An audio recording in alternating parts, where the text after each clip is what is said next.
mama. Ngamazwi nje ndifuna uvula lemvuselelo ngawo. Ngamazwi Thixo wabeka enhlizweni yami eziliphuma bazalwane. That we are really living in the last days. Amen. Amen. Ujesu uthi if njengoba kuzongena abashumayeli funa bayibambe eyona nto ezobangela abantu bakhululeke basindiswe bancedakala uYesu. Sini abantu kuna bebeka abanye izinto ezithixo bebeshumayela ngoYesu abasashumayeli ngaye. But once nazo zonke inkolo ezikhoyo emhlabeni if ziyayibutha zimthatha uYesu njengomnye umprofeti abafana nabanye batayi umprofeti ofana nje noHana bamthatha lamazi ufuna uwabambe lamazi ukuthi uYesu ndimi indlela.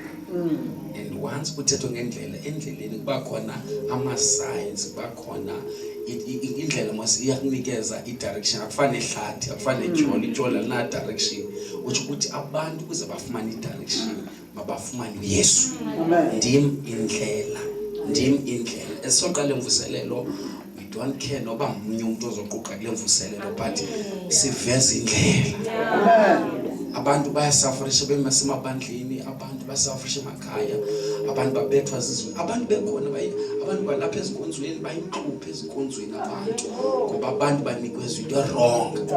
Kanti inye indlela nguYesu uthi ndimi inyaniso akekho oya kubawo engazingama bamba mhlawumbe uzofuna uyodlula lento mandikuncede akekho oya kubawo ngaphandle kwami. Ndithe number 1 xa uJesu efika emhlabeni the only thing ayifuna ukuthixo yayiligazi.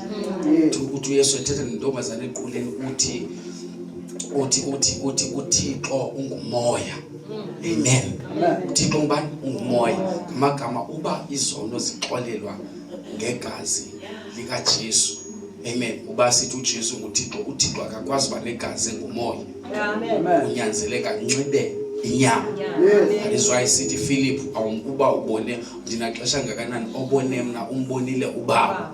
That means now uba ubone mna umbonile lo ufuna umbona aphinda athethe statement ayizikhabi iBhayibhile ngoba xa isithi akekho yakubawo engadlulanga ngakuthi ukuthi into ezokubangela ufikelele kuThixo kuThixweni bakhe ufanele udlule kunyama kaJesu eligazi lakhe. Ngamagama if Jesus uyicontainer kaThixo unguThixo semhlabeni ngamagama uqala inyameni.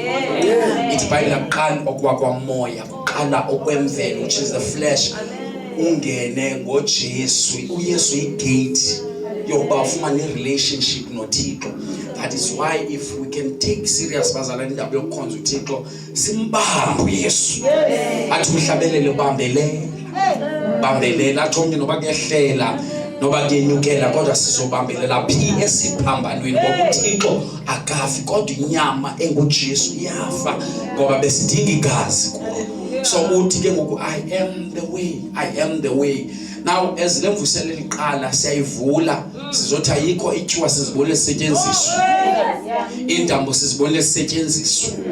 Praise God. That is why abantu beba disappointed kuvela izikhandala zabefundisi kuvela izikhandala zobishop.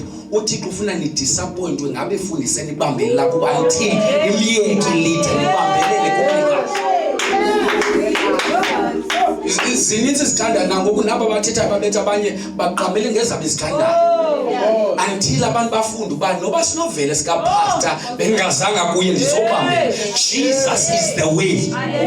Jesus uthi ndimi inyaniso noba kungaxoka ibishop ukuxoka abapostile kodwa as long engaxokanga yena noba bangawi leader kuyi worship team as long uJesu engawanga. Lona sayiveza ke kule mvuselelo sizothi sizophakamisa yena.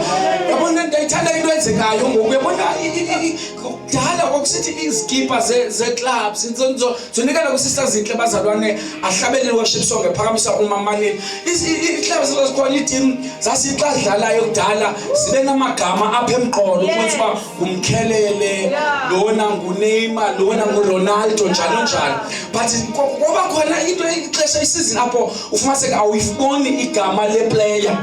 Ungayibona igama leplayer but ubona inamba iposition kuyo. uThixo uvusa amakholwa njalo athi mandingaveli mina makuvele yena. Makuvele yena. Yonke into esimasiyenze apha ndiyacela uba uyasebenza usisebenzi apha kule mvuselelo uba khona into ethi iphathi ifuna uba kuvuka ubuwena mcenga uThixo wehle wena ngoba ayilo xesha lakho lelikaThixo siyothandaza sifuna ixesha lakhe bazalwane awethu amaxesha awenza ngani. That's why abantu abahead kakhulu abantu abaninzi abafuna ezinkonzweni bathi kunoske ngihlale eshibhini noske ngihlale endlini but ndenza isigqiba soze ngiphinde ndiye enkonzweni ngoba abantu ba-abuzekile ezinkonzweni.